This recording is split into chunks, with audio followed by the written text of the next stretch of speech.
Hey guys, this is Father Scott. First off, I probably need to apologize because it is now Friday afternoon and I haven't posted this video earlier, so I realize that a lot of your week is gone. So um, I'm going to keep the reading load and the workload kind of light. So let's, you know, I'll throw you some grace, you throw me some grace, and we're all going to be okay, right? Okay, so this week we are starting to talk about Beowulf, the classic, legendary Anglo-Saxon epic. So I have attached a link to a version of the story from Project Gutenberg. As a complete side note, Project Gutenberg is a really neat web effort. It's kind of crowdsourced, only it doesn't have any money. Basically, anything that was written more than I don't know before the 20th century. It has to do with 75 years after the death of the author. Excuse me. So if something was written essentially, let's say pre-World War I, then it is referred to as in the public domain, and anybody can basically make use of the text. So all of that stuff, including Beowulf, all of Shakespeare's work, all the romantic literature, all that kind of stuff. It's all available online, which is part of why you don't have to buy a book for this class, at least not a textbook. Okay, so Project Gutenberg is an online resource where people basically they take their text and they turn it into a digital format and they upload it to Project Gutenberg's website. So there's all sorts of classics on there. There's tons and tons and tons of literature on there. It's nothing new, but it's all public domain. So if you've seen things like Pride and Prejudice and Zombies, basically somebody took Pride and Prejudice, and because it's in the public domain, they can fiddle around with it, and they turned it into Pride and Prejudice and Zombies. Okay, not my thing, haven't read it, but there's a lot of that stuff that goes on. That's why when you go to Barnes & Noble or Books A Million and you can see the classics really, really inexpensively, but new books are really expensive. Well, basically, they don't have to pay for the rights to them. All they have to do is, print them and produce them. So there it is. You have to pay the people who write the introduction to them. That's why you always say, like, Beowulf with introduction by. So there it is. All right, so you've got a link to Project Gutenberg and a translation of Beowulf, and we're going to have you read the section where it says that we're going to do Hrothgar's Mead Hall and Grendel the Murderer.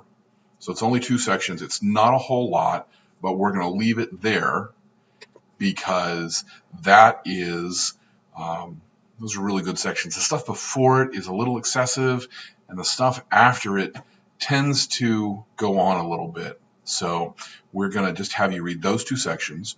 I've also attached a link to what the original Beowulf would have sounded like. And I've also given you about a 5-minute summary of Beowulf. So as you're reading through it, and it is in a modern English translation, but it's still not the easiest thing to read. Okay, it's not Harry Potter by any stretch of the imagination. It's an old Anglo-Saxon poem. They do not have the caesura like we would have found in the riddles or in the Seafarer or the Wanderer, but it definitely has the alliteration, and it definitely has kennings. So be on the lookout for alliteration and kennings, and just know that in the original text there was the caesura. So a little bit about Beowulf to begin with. We don't know exactly when it was written. It is set around the 700s, but it could have been produced as late as, the turn of the millennia.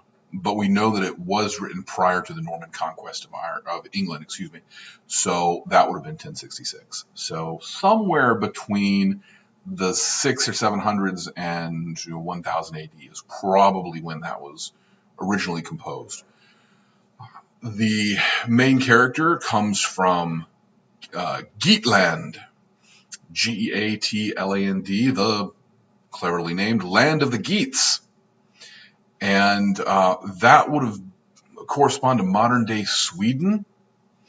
and they are really concerned about what's going on in the Daneland, which, as you might expect, is the land of the Danes. Now, that is basically modern day Denmark, but it's not that part that juts out into the ocean. That would be, at the time, called Jutland. It's the island that is still part of Denmark, but it's just barely to the east of the part that juts out into the North Sea. So we're talking about that part of Scandinavia that sort of hangs down closest to the continent, and the part of the continent that juts up into the North Sea, and the little island that's beside it. So that's what we're talking about. We're actually not talking about England, which is a little surprising. But whatever this story was, however it got passed down, it became written in Old English.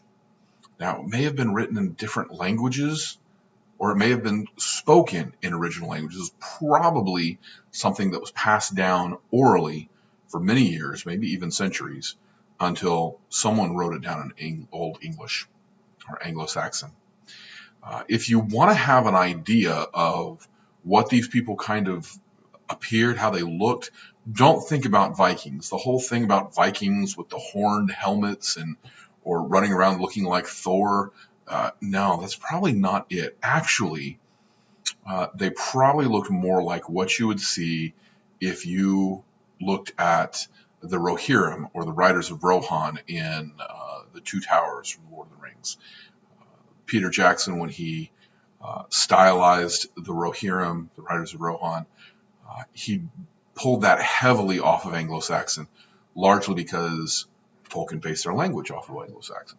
So you get these sort of flowery spirals and lots of emphasis on like sort of dragon heads, and actually pretty bright colors. They weren't like dour and gray and all that. They had a lot of bright colors. There is a reference to a mead hall. Mead is an alcoholic beverage that is made from honey.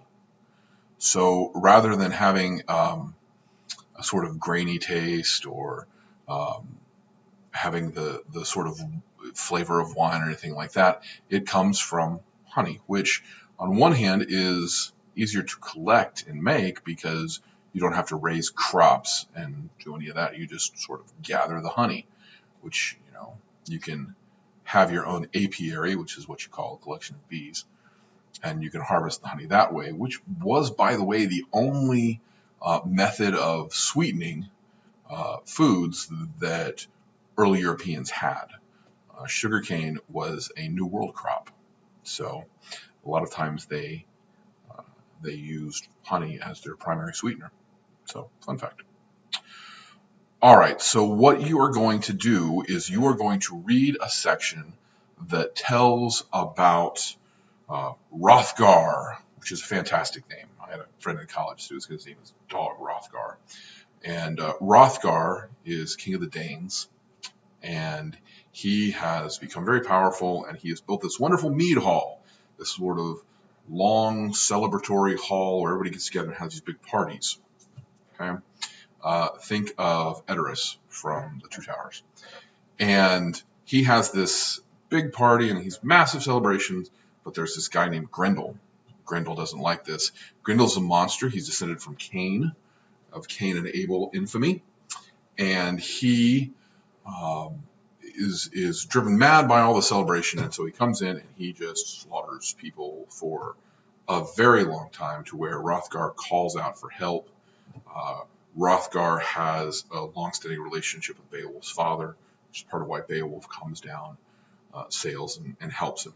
And so you're going to read the part where Hrothgar builds this mead hall, has a celebration, and where Grendel comes in and starts killing him.